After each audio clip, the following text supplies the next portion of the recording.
Hello guys, welcome to the mutual OP classes. स्वागत है आप सबका म्यूटल ओपी क्लासेस में।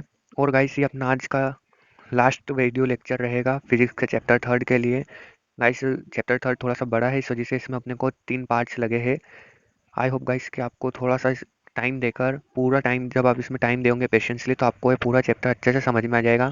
इसमें मैं आपको सारा का सारा सारे इंपॉर्टेंट डेरिवेशन से सोल्व करवा रखे हैं। तो गाइस, विदाउट वेस्टिंग टाइम अपन स्टार्ट करते हैं। बाकी के बच्चे जो डेरिवेशन से अपन इसमें करेंगे। सबसे पहला डेरिवेशन आता है अपना energy transfer in the circuit. तो गाइस, पावर तो आपने सुना होगा। पावर क्या होता है? द एनर्जी लिबरेटेड पर second in a device is called its power. किसी भी डिवाइस की पावर क्या होती है? एक सेकंड में कितनी एनर्जी वो रिलीज करता है, वही उस डिवाइस की पावर होती है।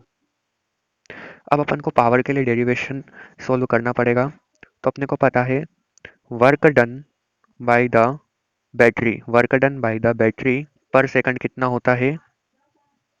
dw work done is equals to the charge into potential difference such that work done per unit time.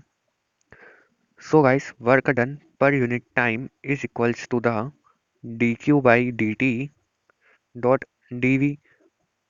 सो यहाँ पर भी वही है, the work done per unit time is called power.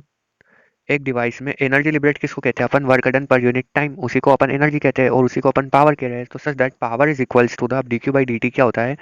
I into V. Such that अपने पास power का ये formula आ गया, power is equal to the I into V. और जब अपन यहाँ पर फॉर्मूला लगाएंगे V equals to I R वाला, तो we get power is equals to the I square into R और वी स्क्वायर बाई आर। आज यू नो दैट पावर की जो यूनिट होती है, पावर की यूनिट होती है what. WA volt. So I hope guys आपको समझ में आया होगा ये। और जूल्स लॉ इससे रिलेटेड होता है कि the loss in electrical energy appears as thermal energy in resistor and the conversion is called heating effect. So guys, अपना टॉपिक आता है Joule's law. Joule's law is related to the heating effect of device. Guys, अपने को पता है कि जब अपन कोई सा भी डिवाइस यूज़ करते हैं तो वो हीट क्रिएट करता है। अब जो अमाउंट ऑफ हीट रहता है उसको अपन कैलकुलेट कैसे करते हैं? The amount of heat can be calculated by this formula H is equal to I square R T, which is given by the Joule's law. Joule's law क्या कहता है? जब किसी डिवाइस में आई करंट फ्लो होता है और are resistance होता है, तो जो हीट रहती है वो directly proportional to the its square of the current and directly proportional to the T, such that we get H is equal to the I square R T. ये होता है अपना heat, amount of heat find करने का formula ये है, जो कि जूल्स लॉ से दिया जाता है एंड उस unit is joules. I hope guys ये चीज़ आपको समझ में आई होगी। अब नेक्स्ट अपन चलते हैं, अपना नेक्स्ट टॉपिक आता है the relationship between internal resistance and EMF of the cell. Relation between relation between EMF and internal resistance small r.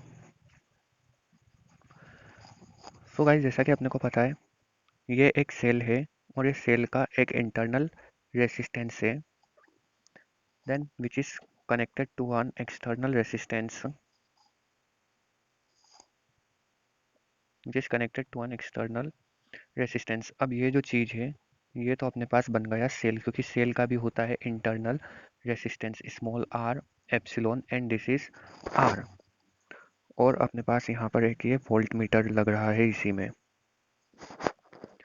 So by the definition V is equals to the IR and this for this we get epsilon is equals to the IR plus I into r. अब इसके लिए, इस cell के लिए ये दोनों series में है, इसमें करंट ये सीरीज में है, तो current in all the resistance is same, such that we get epsilon is equal to the I R plus I R on comparing by both the equations. अब गाइस, ये अपने पास दो इक्वेशन बन गई है। अब इसमें अपने को ये इक्वेशन जो है एप्सिलॉन इज इक्वल टू, तो epsilon is equal to the I R plus I into small r and v is equals to the I R. जब अपन इन दोनों इक्वेशंस को माइनस कर देंगे तो अपने पास क्या मिलेगा? Epsilon minus V is equal to ये चीज़ कैंसिल, और यहाँ पर -0 है, तो ये I R, and small r is equal to, so small r is equals to the epsilon minus V upon I. ये होता है अपना relationship between the internal resistance and EMF of the cell. Guys ये questions भी exam में पूछा जाता है, ये थोड़ा इंपॉर्टेंट क्वेश्चन है, सो गाइस इसको एक बार अच्छे से देख लेना और सोल्व कर लेना। सो गाइस नेक्स्ट टॉपिक आता है अपना कॉम्बिनेशंस ऑफ सेल्स। अब कॉम्बिनेशन ऑफ सेल्स में अपन पढ़ेंगे सीरीज और पैरेलल दोनों पढ़ेंगे। पहले अपन देख लेते हैं सीरीज कॉम्बिनेशन। इसका सर्किट कैसे बनेगा, एक सेल लेना है और एक स्मॉल रेसिस्टेंस R1 लेना है, जो कि ये सेल का इंटरनल रेसिस्टेंस कहलाएगा। अब अपने को पता है कि here all the resistances is in a series and we have n resistance, अपने पास n small resistances है, such that we get small r is equals to the n into r. Then next we get r equivalent resistance क्या रहेगा अपने पास, N r plus बड़ा are, क्योंकि guys अपने को इस रेसिस्टेंस को भी लेकर चलना है। एंड आज we know that V is equals to the I R, then यहाँ पर V क्या है अपना potential difference means EMF of the cell, and I into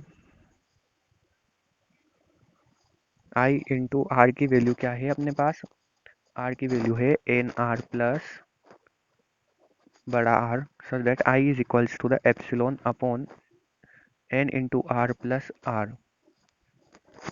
ये होता है अपना सीरीज का derivation. So guys next topic आता है अपना पैरेलल कॉम्बिनेशंस ऑफ सेल। यहाँ पर अपने को सारे सेल्स को पैरेलली कनेक्ट करना है। जैसे कि अपने पास फर्स्ट सेल है, सेकंड सेल है और थर्ड सेल के पॉजिटिव टर्मिनल को एक पॉइंट ए से कनेक्ट करना है, देन नेक्स्ट पॉइंट जो है उसको अपने को बी से कनेक्ट करना है। अब जैसा कि अपने को पता है कि ये सारे रेसिस्टेंस जो है इंटरनल रेसिस्टेंस पैरेलल में है, तो अपने अब यहाँ पर अपने पास ऐसे एम रेसिस्टेंसेस है, आर एम रेसिस्टेंसेस है अपने पास। तो टोटल इंटरनल रेसिस्टेंस कितना हो जाएगा, टोटल इंटरनल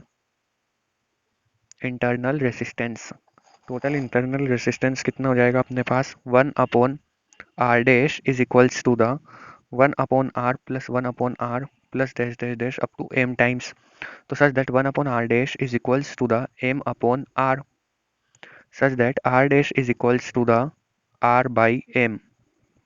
ये हो गया अपना टोटल इंटरनल रेसिस्टेंस है। अब सो गाइस अब अपना टोटल रेसिस्टेंस होता है R equivalent is equals to the, अब ये सब रेसिस्टेंस इस रेसिस्टेंस के साथ पैरेलली कनेक्टेड, सीरीज में कनेक्टेड है, so we get R plus R upon M, such that M into are plus R upon M, ये अपने को टोटल रेसिस्टेंस मिल जाता है। And we get V is equals to the I R. अब यहाँ से अपन करंट इन द सर्किट की वैल्यू निकालेंगे, तो we get V upon R on putting V is epsilon is the EMF of the cell upon R। अब R की value क्या है अपने पास, M R plus R upon M, such that M times of epsilon upon M R plus are. ये होता है अपना पैरेलल के लिए एक्सप्रेशन होता है M E upon M R plus R. So I hope guys कि आपको सीरीज और parallel combinations of a cell अच्छे से समझ में आ गया होगा। अब अपन नेक्स्ट टॉपिक की तरफ चलते हैं। सो गाइस अब अपना चैप्टर का लास्ट टॉपिक है, ये मैग्नेटिज्म का है, बट गाइस मैं आपको इसी में करवा रहा हूँ ये टॉपिक। तो ये क्या है, ये क्वेश्चन आता है, how can we convert a galvanometer into the ammeter. अब किसी गैल्वेनोमीटर को अपने को एमीटर में कनेक्ट करना है। तो ये सपोज कीजिए अपने पास एक गैल्वेनोमीटर है, अब इसको अपने को कनेक्ट करना है एक स्मॉल रेसिस्टेंस कॉल्ड शंट। ये स्मॉल रेसिस्टेंस है एस, ये अपना कुछ ऐसा इसका डायग्राम रहेगा, सच दैट जब इसमें से करंट फ्लो होगा, जब इसमें से अपने पास करंट फ्लो होगा, यहाँ से आई करंट आएगा, तो यहाँ पर अपने पास गैल्वेनोमीटर में आई जी करंट जाएगा, और शंट में जो है अपने पास करंट जाएगा आई माइनस आई जी करंट अपने पास शंट में जाएगा। तो गाइस अब अपने को यहाँ पर ओम्स लॉ 2 बार लगाना पड़ेगा, एक बार गैल्वेनोमीटर के लिए और एक बार शंट के लिए। तो गैल्वेनोमीटर के लिए अपने पास V is equals to I R होता है। यहाँ पर V is equals to the I की जगह IG एंड रेसिस्टेंस की जगह यहाँ पर आ जाएगा अपने पास डायरेक्टली G। ये तो हो गया अपने पास for galvanometer. And for shunt के लिए अपन निकालेंगे, फॉर शंट के लिए I minus I G into S, होगी second equation. On comparing both the equation, we get Ig into G is equals to the I minus Ig into S। अब अपने को यहाँ पर शंट की वैल्यू निकालनी है, तो shunt is equals to the Ig into G upon I minus Ig। So guys ये अपना फॉर्मूला होता है शंट का। इस तरीके से अपन किसी गैल्वेनोमीटर को एमीटर में कनेक्ट कर सकते हैं। अगर एक मार्क्स में क्वेश्चन आता है कि how to convert a galvanometer into ammeter, then directly अपने को याद होना चाहिए by joining a resistance in a parallel, by joining a small resistance shunt parallel with the galvanometer, then we can convert a galvanometer into a ammeter। I hope guys कि आपको ये चीज़ समझ में आई होगी। And like and subscribe to my channel guys. यहाँ पे शेयर्स नहीं हो रहे हैं गाइस, आप यहाँ पे शेयरिंग कीजिए इसको सबसे ज़्यादा जितना हो सकता है गाइस। और अब बहुत जल्द अपना फैसला भी आने वाला है कि 12th की एग्ज़ाम कब होएगी, किस मोड में होएगी। सो गाइस स्टे ट्यून्ड, यहीं पर आपको सब कुछ पता चल जाएगा। And stay home, stay safe. Thank you so much guys. Like and subscribe to my channel.